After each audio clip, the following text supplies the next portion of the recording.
co-powered by Techno।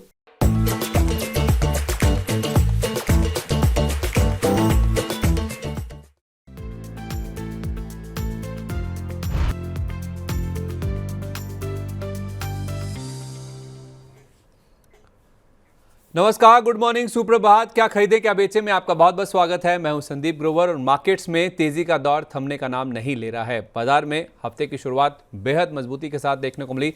सोमवार का session तीसरा दिन था जब मार्केट में हमने देखा हफ्ते की शुरुआत तो तेजी के साथ हुई, लेकिन लगातार तीसरे दिन रिकॉर्ड हाई पर जाकर बाजार में क्लोजिंग देखने को मिली है। तो इस तेजी वाले, इस रिकॉर्ड हाई वाले बाजार में आपको कैसे रणनीति बनानी है, किन सेक्टर्स, किन स्टॉक्स में नजर रखनी है, कहां पे खरीदारी के मौके हैं, कहां मुनाफा वसूली करनी चाहिए, इन सब पर बातचीत करते हैं। हमारे साथ Lakshmi Shri investment and securities के head of research Anshul Jain ji कार्यक्रम में शामिल हो चुके हैं। सर, बहुत स्वागत है आपका।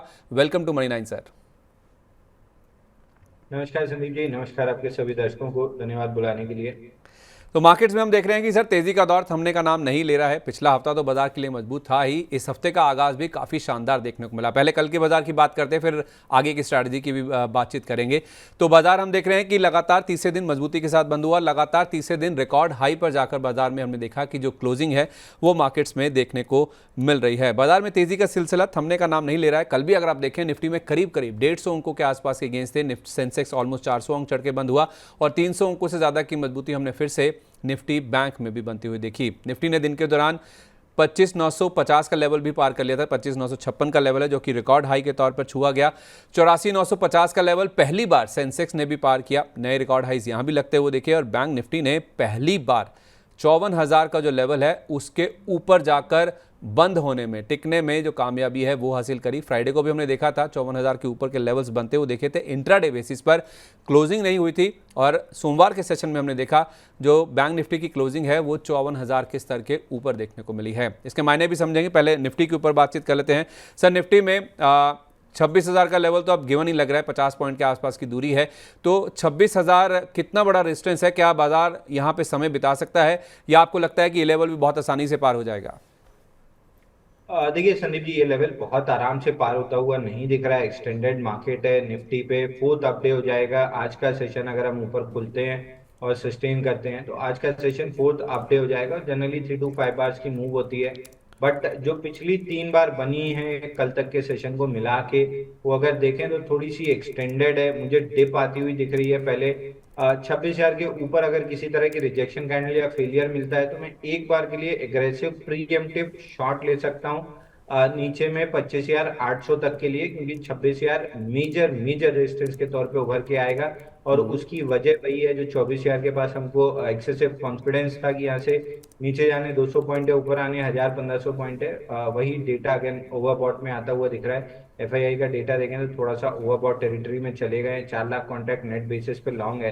तो यहाँ से ऊपर जाने के लिए अब थोड़ी सी जगह कम बचती है, नीचे आने के लिए करेक्टिव ट्रेंड आने के लिए जगह थोड़ी सी ज्यादा है। तो 26,000 के आसपास बहुत कॉशियसली अप्रोच करना चाहिए। अगर बहुत क्लियर कट ब्रेकआउट्स दिखते हैं लोअर डिग्री चार्ट पे तो ही लॉन्ग प्ले करना चाहिए। तो यहाँ से एग्रेसिव प्लेयर शॉर्ट ले सकते हैं एक बार। अगर 26,000 के पास रिजेक्शन बनता है तो सेफ प्लेयर्स थोड़ा सा अवॉइड कर रहे हैं। डिप मिलती है तो वहां से फ्रेश बाइंग की अपॉर्चुनिटी मिलेगी।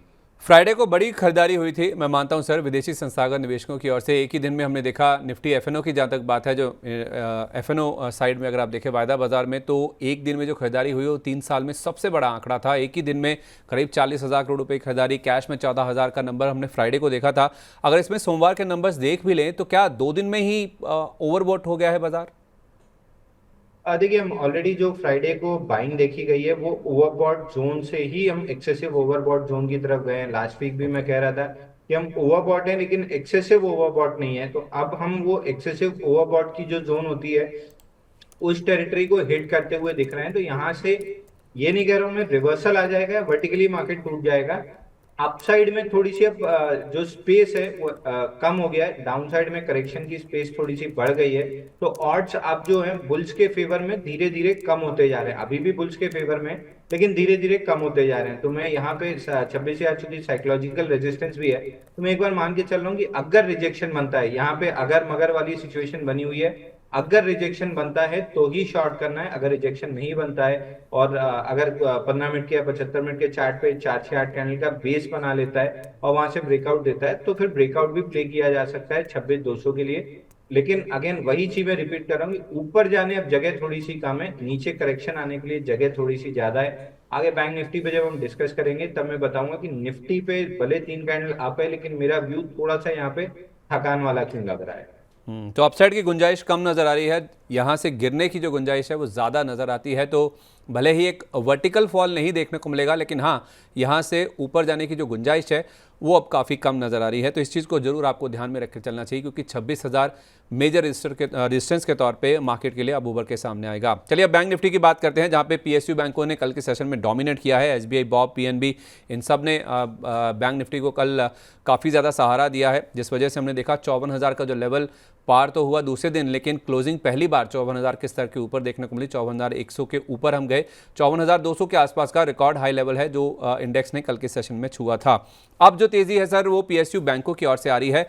निफ्टी के बनस्पत भी बताइए, बैंक निफ्टी की कैसी सिचुएशन है, क्योंकि यहाँ तो कोई ऐसी ओवरबॉट या फिर एक्सेसिव ओवरबॉट जैसी सिचुएशन तो नहीं है? देखिए संदीप जी, यहीं पे है जहाँ पे एक्सेसिव ओवरबॉट कंडीशन है, और इसी की वजह से मुझे निफ्टी भी थोड़ा सा थकता हुआ दिख रहा है। बैंक अच्छा। निफ्टी पे जो 8 कंटिन्यूअस अपडेज हैं और 8 ही दिन में 51,000 से इंडेक्स 54,000 आ गया है। 3,000 पॉइंट की नॉन स्टॉप रैली है, और पिछले 12 सेशन देखेंगे तो हम 50,400 से 54,100 आ चुके हैं। तो ऑलमोस्ट 4,000 पॉइंट के आसपास की रैली हो चुकी है। नॉन स्टॉप रैली रही है, तो यहीं पे पहले थोड़ी सी प्रॉफिट बुकिंग आती हुई दिख रही है, जिसका स्पिल ओवर इफेक्ट निफ्टी में आता हुआ दिखेगा। तो निफ्टी उतनी करेक्टिव ट्रेंड में नहीं दिख रही है जितनी बैंक निफ्टी की वजह से आ जाएगी। तो बैंक निफ्टी पे यहाँ पे अगर 54,300 के आसपास कोई रिजेक्शन बनता है तो एक बार के लिए शॉर्ट कर सकते हैं, क्योंकि थोड़ा सा हम ऊपर की तरफ जाएंगे जरूर। तो 54,300 पे एक फिबोनाची एक्सटेंशन का रेजिस्टेंस है, वहां से थोड़ी सी प्रॉफिट बुकिंग आने की गुंजाइश काफी हाई है। डेली चार्ट पे क्वार्टरली अगर वीवैप लगाएं तो जिसका हमने ब्रेकआउट डिस्कस किया था कि 50,500 क्वार्टरली वीवैप का ब्रेकआउट आता है, तो हम थर्ड स्टैंडर्ड डिविएशन तक जा सकते हैं। और कल के सेशन में हमने 54,120 पे थर्ड स्टैंडर्ड डिविएशन हिट किया है। यहाँ से पॉसिबिलिटी काफी हाई होती है कि हम एटलीस्ट थोड़ा सा करेक्शन देंगे 53,200 तक। तो ऊपर में अगर 200-250 पॉइंट ऊपर बैंक निफ्टी मिलती है, 15 या 75 मिनट पे कोई रिजेक्शन कैंडल की फॉर्मेशन होती है, तो मैं बैंक निफ्टी शॉर्ट करना ज्यादा प्रेफर करूंगा कंपेयर टू निफ्टी। अगर दोनों करना है तो कर सकते हैं, लेकिन दो में से एक सेलेक्ट करना है तो बैंक निफ्टी सेलेक्ट करना चाहिए। वहां से थोड़ा सा करेक्शन आता हुआ दिखेगा। और एक वजह उसकी ये भी है कि पीएसयू बैंक में जो much needed pullback rally आनी चाहिए थी वो कल के सेशन में स्टार्ट हुई है। तो जैसे जैसे पीएसयू बैंक में लीडरशिप आएगी, प्राइवेट सेक्टर बैंक्स में प्रॉफिट बुकिंग आएगी, और बैंक निफ्टी में major weightage private sector banks का है, तो वहां से थोड़ी सी प्रॉफिट बुकिंग आती हुई दिख रही है। तो प्रॉब्लम कहाँ है सर, पीएसयू बैंकों के चलने में, या फिर जो प्राइवेट बैंक्स में प्रॉफिट बुकिंग आएगी वो प्रॉब्लम क्रिएट करेगी? देखिए, पैसा लिमिटेड होता है और पैसा हमेशा चर्न होता है। तो प्राइवेट सेक्टर बैंक्स में ब्रेकआउट आया था 8 दिन पहले, वहां से उनकी तेजी खत्म हुई है। अब पैसा वहां से निकलना स्टार्ट होगा, और चूंकि पीएसयू बैंक में पुल बैक स्टार्ट हुआ है तो यहाँ पैसा प्राइवेट सेक्टर बैंक से निकल के पब्लिक सेक्टर बैंक्स में आएगा। तो प्राइवेट सेक्टर बैंक में जब पैसा निकलेगा वहां पे प्रॉफिट बुकिंग आएगी, तो स्टॉक्स नीचे आना स्टार्ट होंगे और वही बैंक निफ्टी को नीचे लाएंगे, क्योंकि मेजर वेटेज उनकी है। शॉर्ट टर्म में आप देखेंगे तो एचडीएफसी बैंक, कोटक बैंक और आईसीआईसीआई बैंक तीनों में बड़ा रनअप है। वहां पे अगर 2-3% की भी प्रॉफिट बुकिंग आती है तो बैंक निफ्टी आराम से 53,200 तक आ जाएगी। तो चलिए तो प्रॉब्लम दोनों ही, प्राइवेट सेक्टर बैंक ओवरबॉट है और पब्लिक सेक्टर बैंक्स में एक ब्रेकआउट की स्थिति दिख रही है। तो भले ही पीएसयू बैंक चलते रहेंगे, लेकिन प्राइवेट बैंक्स यानी कि निजी बैंकों में अगर प्रॉफिट बुकिंग आती है तो वो निफ्टी बैंक को भी नीचे लाने का कामकाज करेगी। तो भले ही पीएसयू बैंक स्ट्रांग है, लेकिन वो स्ट्रांग इतने नहीं है कि निफ्टी बैंक को भी स्ट्रांग करते हुए नजर आए। और ऐसा ही कुछ हमने देखा है कि जो कुछ मुनाफा वसूली का रुझान आईटी सेक्टर में भी देखने को मिला है। केवल इकलौता ऐसा इंडेक्स है, पूरे आप एनएससी के इंडेक्सेस को देखें तो आईटी को छोड़ दें तो बाकी सभी इंडेक्स आप देखेंगे हरे निशान के साथ जाकर बंद हुए हैं। केवल आईटी में ही वीकनेस देखने को मिली है। पीएसयू बैंक्स लीड कर रहे थे, जैसे हमने बातचीत भी करी, रियल्टी, तेल गैस, पीएसयू, ऑटो, इन सब में काफ़ी अच्छे गेंस देखने को मिले। इनमें ज़्यादा आप देखिए आपको जो रेट सेंसिटिव स्टॉक्स हैं वो ज़्यादा नज़र आएंगे, जो कि तेज़ी में लीड करते हुए नज़र आ रहे हैं या फिर ज़्यादा कंट्रीब्यूट करते हुए नज़र आ रहे हैं। और देखिए आप गेनर्स में भी आपको रेट सेंसिटिव से ही नज़र आएंगे। बजाज ऑटो, एमएनएम, हीरो मोटो, ये तीनों ऑटो सेक्टर के स्टॉक्स हैं, और ओएनजीसी, तेल गैस से ये निफ्टी के गेनर्स में लीड करता हुआ नज़र आ रहा था। गिरावट की बात करें या लूजर्स की बात करें तो उसमें आयशर, आईसीआईसीआई बैंक जैसे प्राइवेट बैंकों की बात हो भी रही है, डेविस लैब, विप्रो, ये निफ्टी के टॉप लूजर्स थे जहाँ तक कल के सेशन की बात है। तो अगर हम ऑटो रेट सेंसिटिव सेक्टर्स की बात करें सर, रियल्टी और ऑटो शेयरों की। ये जो तेज़ी है सर, कहाँ खरीदारी के मौके आपको लग रहे हैं? क्योंकि रनअप तो बहुत ज़्यादा देखने को मिल चुका है, चाहे आप रियल्टी देख लें, चाहे ऑटो देख लें। गोदरेज प्रॉपर्टीज़ कल भी काफ़ी अच्छा चला, डीएलएफ भी चला, बजाज एमएनएम हीरो तो निफ्टी के गेनर्स हैं ही हैं। तो आपकी नज़र कहाँ पे है सर? देखिए संदीप जी, मुझे याद है लास्ट वीक हमने जब डिस्कस किया था सीनेक्स रियलिटी के ब्रेकआउट को हमने डिस्कस किया था। हम्म। रियलिटी के स्टॉक्स में ब्रेकआउट आया और स्टैंडर्ड डिस्क्लेमर दे दें, कल ओबराय रियलिटी और डीएलएफ हमने अपने क्लाइंट्स को बाय रिकमेंड किया था, वहां से स्टॉक्स थोड़े से चले हैं लेकिन अभी टारगेट पूरी तरीके से अचीव नहीं हुए। तो हमको DLF, Oberoi reality, Godrej property तीनों में तेजी लग रही है। और आपको याद होगा लास्ट वीक मेरी टॉपिक भी गोदरेज प्रॉपर्टी थी, तो वहां पे सबसे बेहतर आई है। फॉलो थ्रू मूव डीएलएफ में आती हुई दिख रही है, तो डीएलएफ यहाँ से 960 रुपए तक जा सकता है। दूसरा स्टॉक है ओबराय रियलिटी, जहां हमारे क्लाइंट के पोर्टफोलियो में ये हो सकता है। यहाँ भी हमको जो हाई बने थे 1952 के अराउंड के हाईज थे, 1950 के अराउंड के, उसको क्रॉस करता हुआ स्टॉक दिख रहा है। तो यहाँ पे 50 रुपए की और अप मूव आती हुई दिख रही है। तो डीएलएफ, ओबराय रियलिटी, ये दो अभी इनमें थोड़ा सा जूस बचा हुआ है जो प्रोबेबली आज और कल के सेशन में चलेगा। ओके, और उसके साथ साथ अगर हम ऑटो शेयरों की बात करें तो देखिए ऑटो स्टेज थोड़े से एक्सटेंडेड लग रहे हैं। बजाज ऑटो आप ये प्लेटफॉर्म पे मल्टीपल टाइम्स डिस्कस हुआ था, 10,000 रुपए का ब्रेकआउट था, वहां से 12,500 तक का टारगेट था, कल 12,380 का हाई बना है। तो यहाँ पे टारगेट अचीव ऑलमोस्ट होने वाला है, प्रॉफिट बुकिंग आती हुई दिखेगी। एमएनएम में लास्ट वीक में आप ही के प्लेटफॉर्म पे बाई दिया था, वहां भी टारगेट्स अचीव हो चुके हैं। हालांकि एमएनएम में ब्रेकआउट है, तो सेलेक्टिव काउंटर्स अगर ट्रेड करते हैं ऑटो में, तो एमएनएम काफी अच्छा लग रहा है। यहाँ से भी अभी 100 रुपए की अपसाइड मिल सकती है 3150 तक, लेकिन बाकी काउंटर्स में प्रॉफिट बुकिंग आती हुई दिख रही है। तो सेलेक्टिव एक एमएनएम हमको ठीक लग रहा है, इसके अलावा प्रॉफिट बुकिंग आती हुई दिख रही है। तो एमएनएम में आप कह रहे हैं कि 100 रुपये की और तेज़ी आपको यहाँ से भी नज़र आ रही है। ये तो बात हुई रेट सेंसिटिव सेक्टर्स की, लेकिन इसके अलावा आप देखिए सर, मैं थोड़ा सा अपने आप को रोक नहीं पा रहा हूँ। जब आपसे बात होती है तो सर पीएसयू नाम आ ही जाते हैं सामने, और पीएसयू आप देखिए अब डिसाइसिव यहाँ पे जो खरीदारी का रुझान है इन स्टॉक्स में दिखने लगा है। तो पीएसयू हुए या तेल गैस सेक्टर हुए, काफ़ी सारे तेल गैस सेक्टर के भी पीएसयूस हैं जिनमें हमने देखा है काफ़ी अच्छा रुझान बनता हुआ दिख रहा है। उसमें गेल है, ओएनजीसी की तो बात हुई है, निफ्टी का टॉप गेनर में शामिल था। इसके अलावा आप देखेंगे तो अदानी टोटल गैस, यहाँ पर भी काफ़ी अच्छा रुझान बनता हुआ दिख रहा है। ऑयल इंडिया हुआ, BEL, BHEL, SAIL, HAL for that matter, यहाँ पे भी काफ़ी अच्छा रुझान बनता हुआ दिख रहा है। तो पीएसयू शेयरों में और तेल गैस शेयरों में ये जो मजबूती है आपको कितनी टिकाऊ नजर आ रही है? क्योंकि एक समय ऐसा लग रहा था कि पीएसयू केवल एक डेड कैट बाउंस ही दे रहे हैं, लेकिन अब तो डिसाइसिव तेजी बन रही है इनमें। देखिए संदीप जी, इत्तेफाक से मैंने एचएएल ही खोला था क्योंकि सबसे ज्यादा सवाल आपके प्लेटफॉर्म पे एचएएल के ही आते हैं। पिछले 11 दिन में देखें, अगर मंडे और फ्राइडे का सेशन छोड़ दें तो 11 दिन में 16% स्टॉक गिरा था। और ये थर्सडे की कैंडल का हाई भी क्रॉस नहीं कर पाया है 2 दिन की रैली लेके।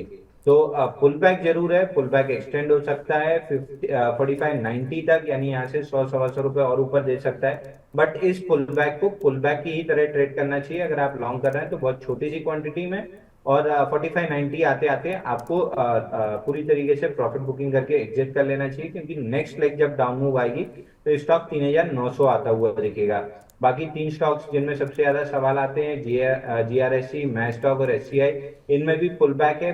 4 से 5% का पुल बैक आ सकता है, लेकिन उसके बाद वापस से स्विंग लो टूटेंगे और लगभग 10-15% हम नीचे आते हुए दिख सकते हैं। तो उनमें भी सेल की सलाह है। कोल इंडिया और गेल में थोड़ा सा फ्रेश बाइंग काइंड ऑफ ये दिख रहा है, लेकिन अगेन मेजॉरिटी ऑफ स्टॉक्स पिटते हैं तो 1-2 स्टॉक्स को चलना मुश्किल हो जाता है। गेल, कोल इंडिया ठीक लग रहा है, लेकिन बाई मैं इसलिए रिकमेंड नहीं कर रहा हूँ कि मेजॉरिटी स्टॉक्स पिटते हुए दिख रहे हैं, इसलिए मैं अवॉइड करके चल रहा हूँ। दूसरा, मेटल सेक्टर तेज लग रहा है, तो मेटल सेक्टर में एक सेल है पीएसयू में, जहां पे थोड़ी सी बाउंस बैक एक्सटेंड कर सकती है 138 से 145 के बीच में। तो अगर आप मुझसे एक स्टॉक कहेंगे कि एक स्टॉक में सेलेक्ट कर सकता हूँ कि एक स्टॉक बाइंग देना ही है, तो मैं सेल में बाइंग देना प्रेफर करूंगा, क्योंकि उसके पीछे सेक्टर टेलविंड है, मेटल्स में तेजी दिख रही है।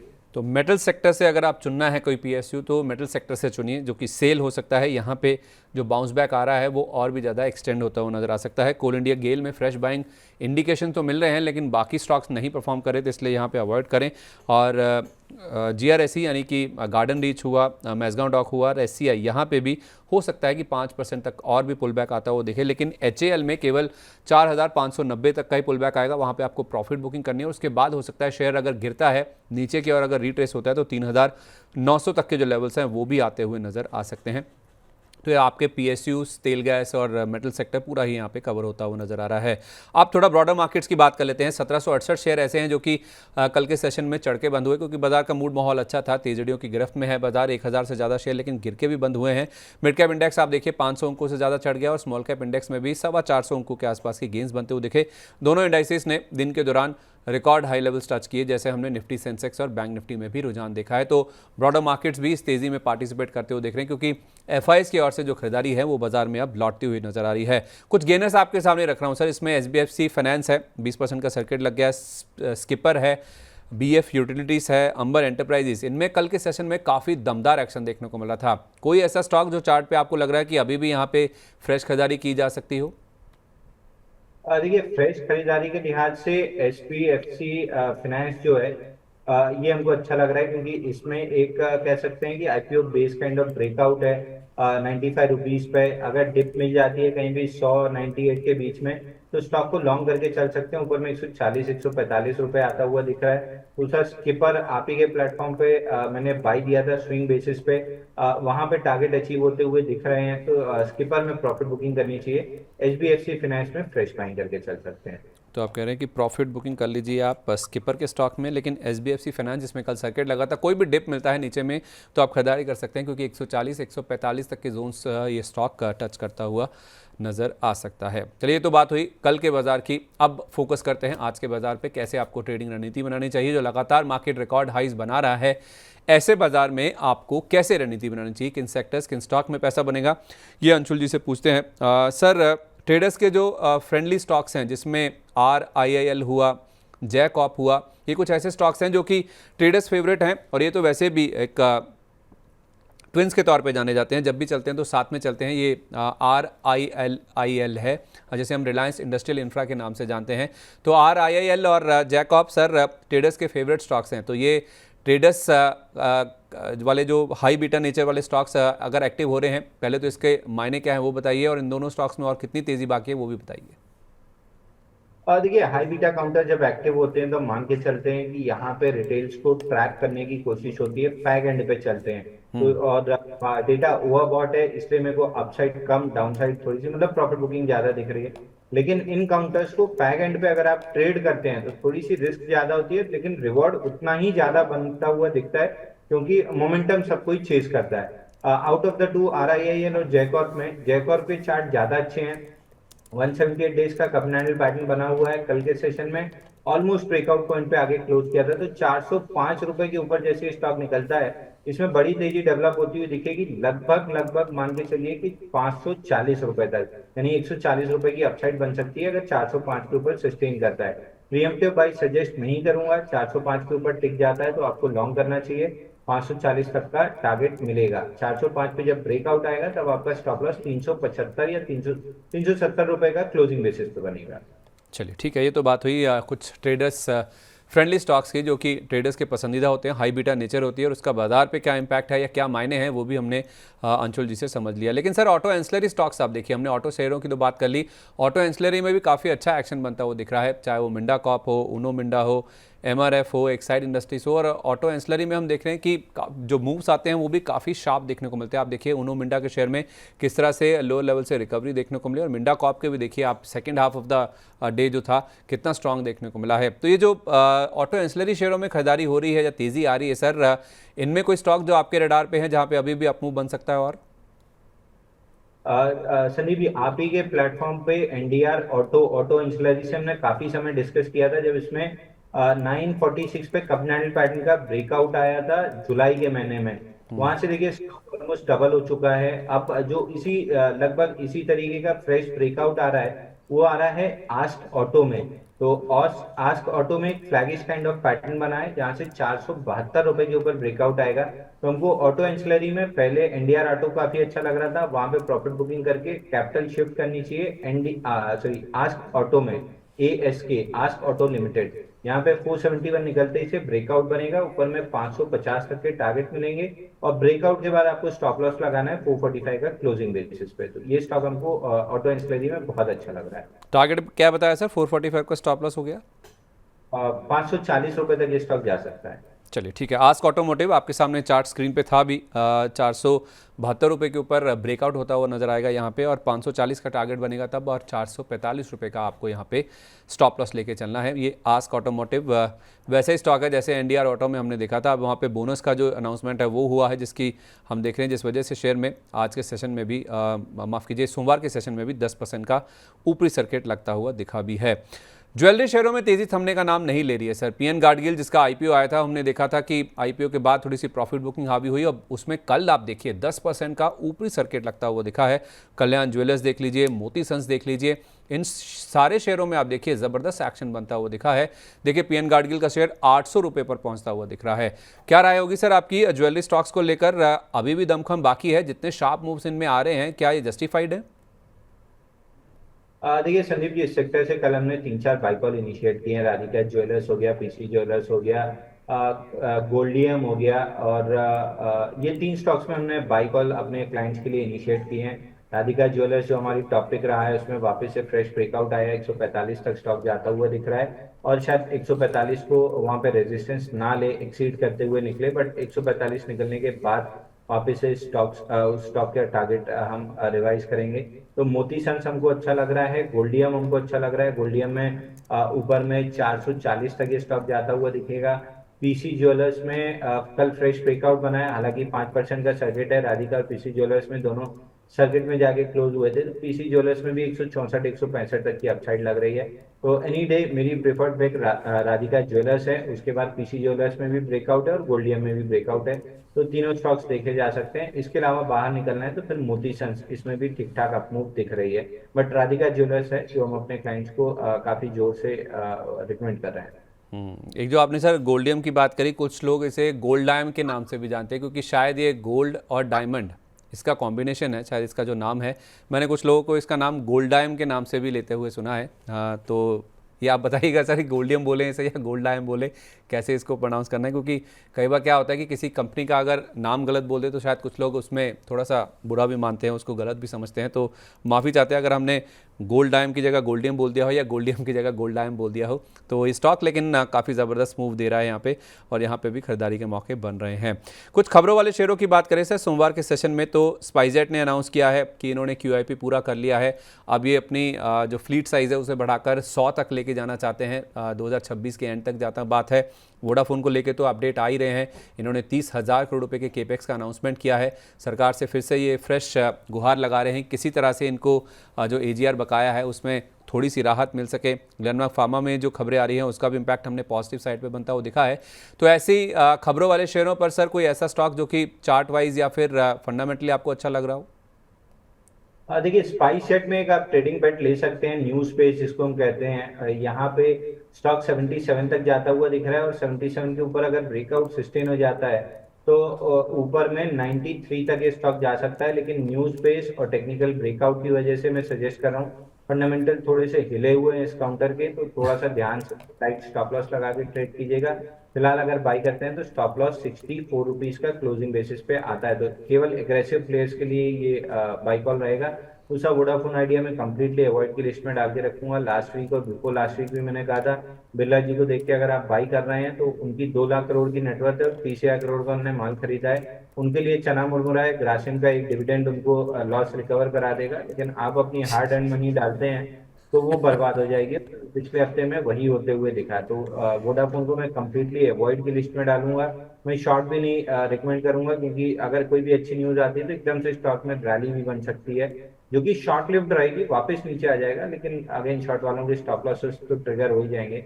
तो मैं उसको कंप्लीटली अवॉइड लिस्ट में डालूंगा। स्पाइसजेट जरूर आप एक बार ट्रेड कर सकते हैं। चलिए, थोड़ा सा हास्यास्पद आप अंदाज में आपने जवाब दिया, लेकिन बात बहुत गहरी कही है सर आपने कि आपका हार्ड अर्नड पैसा जो है, आपकी मेहनत की कमाई है, गाड़ी कमाई है आपकी, वोडाफोन आइडिया में मत लगाइए, अवॉइड कर सकते हैं। बिरला जी जो कि इसके प्रमोटर हैं, आदित्य बिरला ग्रुप की ये कंपनी है, कुमार मंगलम बिरला फिलहाल इसे लीड कर रहे हैं, तो उन्होंने जो पैसा लगाया उसके उनके बराबर हमारा नेटवर्थ नहीं है। उनका एक कंपनी से डिविडेंड आएगा, उससे उसकी भरपाई हो जाएगी, लेकिन हमें ज़रूर सोचना है कि हमारी जो हार्ड अर्नड मनी है उसको हम वोडाफोन आइडिया जैसे वॉलेटाइल स्टॉक्स में लगाएं या नहीं लगाएं, इसलिए कंप्लीटली अवॉइड करने की राय है। कुछ ऐसा ही रुझान हम अनिल अंबानी ग्रुप की कंपनियों में भी कह सकते हैं सर, क्योंकि इन दोनों शेयरों में भी तेज़ी रुकने का नाम नहीं ले रही, चाहे आप रिलायंस इंफ्रा देखें या रिलायंस पावर की बात करें। तीसरा नाम हालांकि बहुत छोटा है, रिलायंस होम फाइनेंस, ये पेनी स्टॉक है, लेकिन सर्किट वहाँ पे भी कल के सेशन में लगता हुआ दिखा है। तो ये जो तेज़ी है इन तीनों शेयरों की, इसमें आप कैसे रीड कर रहे हैं सर, और अपने क्लाइंट्स को क्या राय दे रहे हैं इन तीनों स्टॉक्स में? देखिए, मैं personally JP group, Suzlon, Reliance, ये एडीएजी ग्रुप में इनको, वोडाफोन में इनको अवॉइड करके चलता हूँ। न्यूज बेस्ड स्टॉक्स हैं, जी लिमिटेड हो गया, न्यूज बेस्ड है, खराब न्यूज आई एकदम से नीचे, अच्छी न्यूज आई एकदम से ऊपर। तो अगर आपको ट्रेड करने था तो रिलायंस इनका लास्ट वीक भी हमने डिस्कस किया था कि ब्रेकआउट आया 248 का, वहां से 330 आ गया स्टॉक। 7-8 अपडेट्स हो चुके हैं और नॉन स्टॉप चला है 216 रुपए से। तो इसको थोड़ा सा फ्रेश बाइंग के लिहाज से अवॉइड करना चाहिए। अगर है तो प्रॉफिट बुकिंग कर सकते हैं।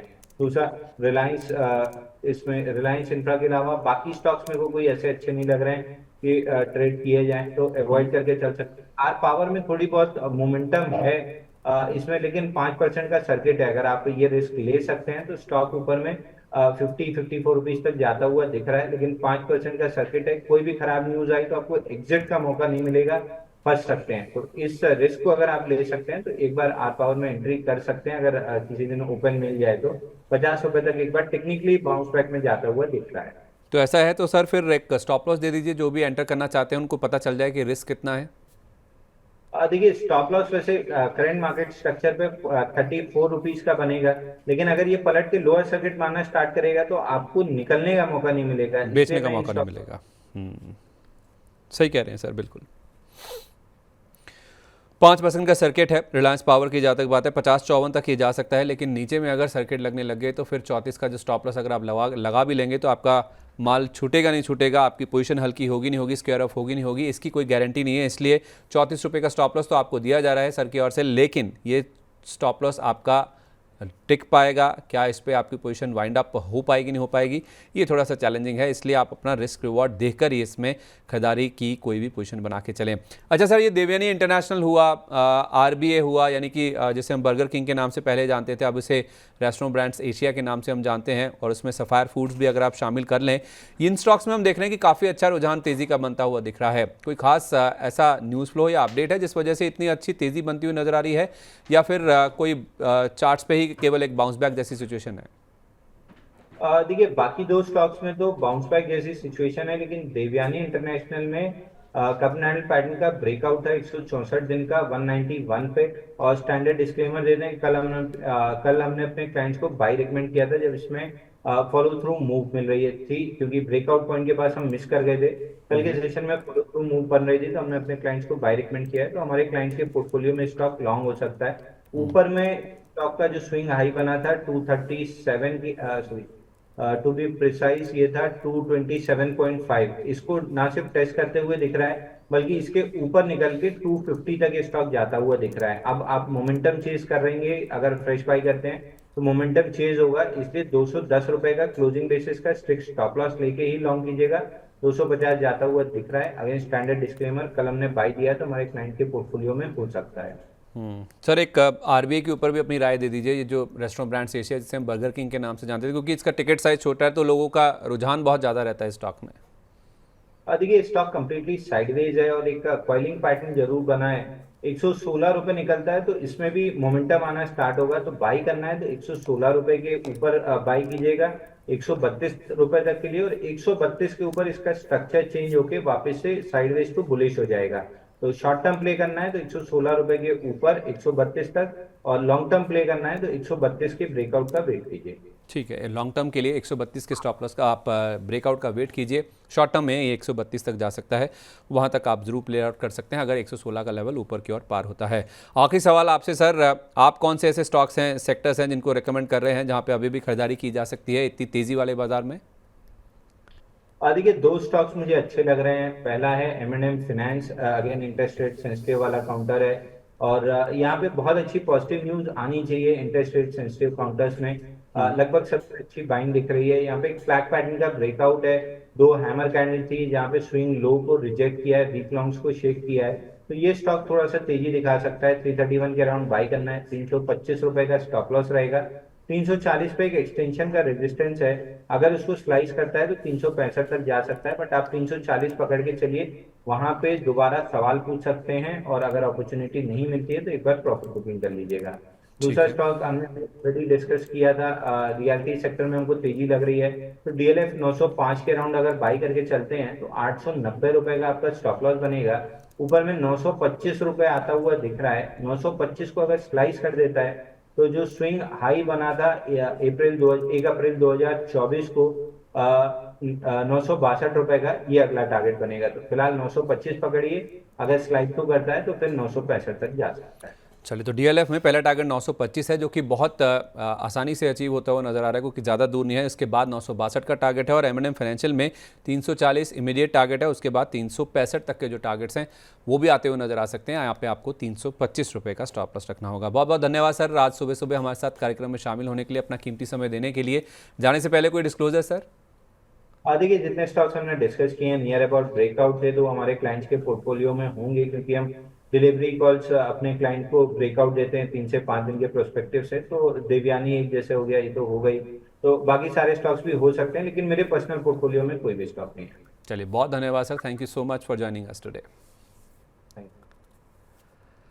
तो उम्मीद करते हैं आज का दिन आपके लिए बहुत प्रॉफिटेबल होगा। अगर आप कहीं फंस जाते हैं दिन के दौरान, यानी कि चलते बाजार में, बीच बाजार में, अगर आपको कोई सौदा फंस जाता है या कोई आप दुविधा में फंस जाते हैं, कोई सवाल पूछना चाहते हैं, तो मेरे सहयोगी विवेक मित्तल आपके साथ जुड़ते हैं 10:30 बजे सोमवार से शुक्रवार। आपको ग्लोबल मार्केट्स की खबरें बताते हैं, इंडियन मार्केट्स में क्या हो रहा है उसका पूरा जायजा देते हैं, और एक छोटे मझोले शेयरों पर वो खास कवरेज लेकर आते हैं आपके लिए।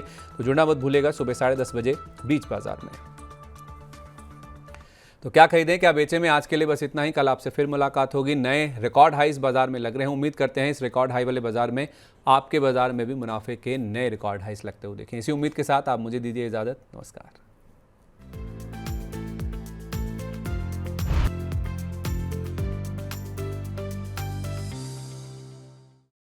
को पावर्ड बाय टेक्नो।